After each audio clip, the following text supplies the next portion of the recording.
Okay, another question here.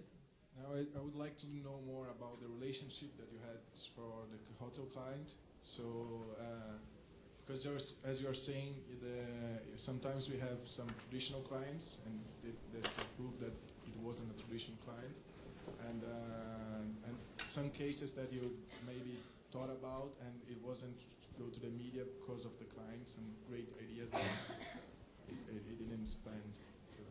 I think Alex actually answered that question when he was standing here, about that you can't work for any client. I think that's that the process we have is is sometimes very scary for clients, and also the process of the thinking is sometimes very scary for clients, because we demand transparency, and sometimes we tell clients to either pull a product or change a product, as you exactly, because you can't win every battle.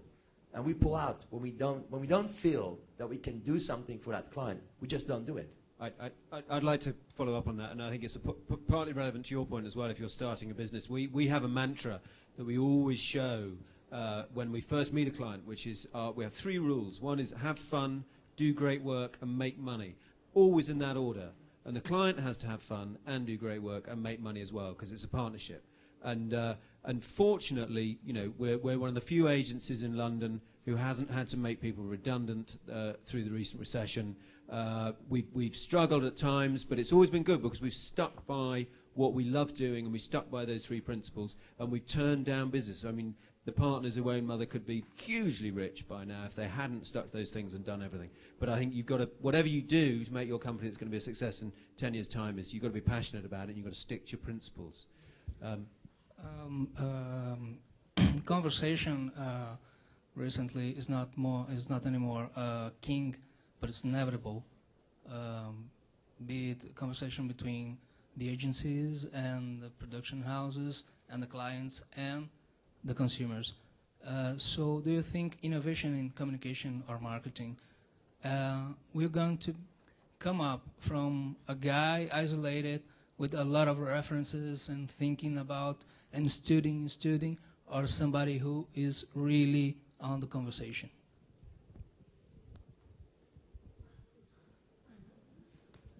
Sure, why not? I mean, why is it? I mean, why is it one or the other proposition? You know, we have wonderful things these days that are boiled up because a lot of people just got in a room and screwed around for a while, and something beautiful came out of it. And there are some other works of genius that, you know, come about because you found some person who meditated upon something for any one sort of length of time.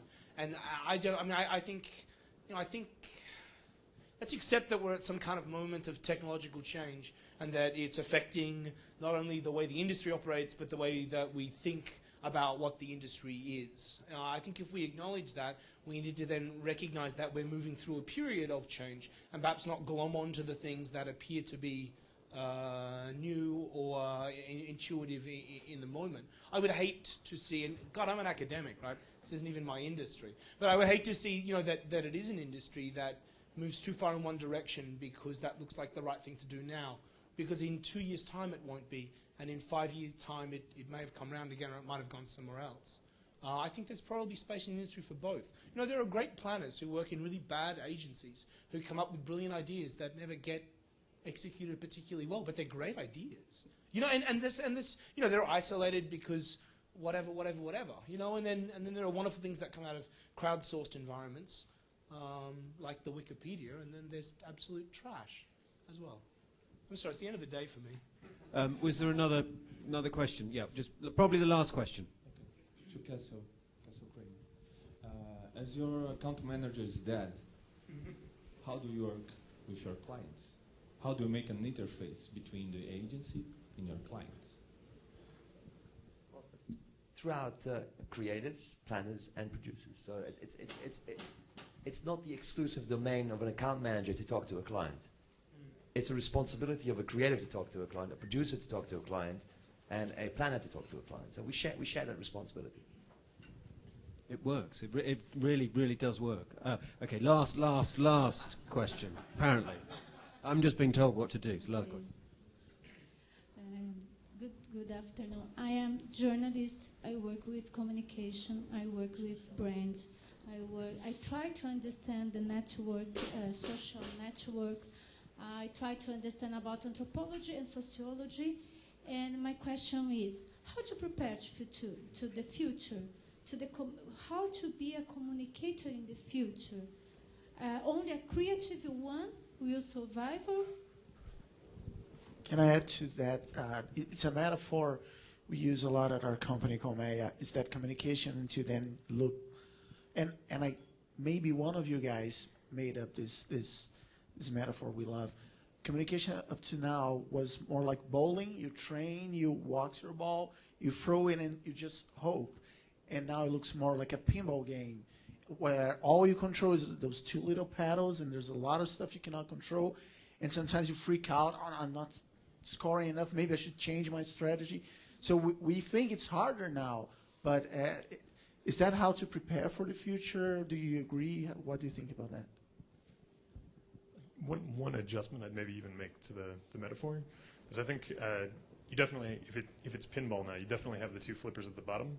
But I think strategically and you know, with good planning, and especially if that's built on kind of a sociology and anthropology and starting from how people behave rather than how, you know, marketing hopes that they can convince them to behave, I think you can put more bumpers and things down on the playing field. It doesn't mean they'll do exactly what you'd like them to, but you can put more elements in place that will send things running in other directions and kind of study and refine how those things actually play out. But other than that, I really like that metaphor, actually. It's great. Does anyone else have a more direct answer to the question? I think we're going to call it a day if everybody's happy with that. We're obviously, most of us are going to be around tomorrow, so grab us. Tomorrow we've got people from San Francisco and Boston and London and all over the place coming to share their genius, so hopefully see you tomorrow. Zay, have you got anything else to add? Oh, okay, I'll hand you over to someone who speaks Brazilian or Portuguese. Hope to see you tomorrow. Eu só preciso fazer um aviso. A gente teve uma ligação do Matt Smith. Ele teve um problema particular. Amanhã ele ia ter uma palestra. Ele não vai poder vir para o Brasil. A gente está tentando fazer um link direto entre Brasil e Londres para ver se a gente consegue que ele faça a palestra direto de lá. Então a gente vai tentar isso amanhã com eles. De qualquer forma, o Maurício Mota vai estar substituindo ele caso a gente não consiga esse link. Só para já deixar vocês avisados que a gente teve essa questão aí para resolver. A gente está fazendo com que a gente não perca a palestra dele, que a gente também está muito animado aí para ouvi-lo. Então a gente vai tentar fazer esse link para que vocês também possam participar aí da palestra dele, tá bom? And thank you for all of you that participated on this panel. Thanks a lot.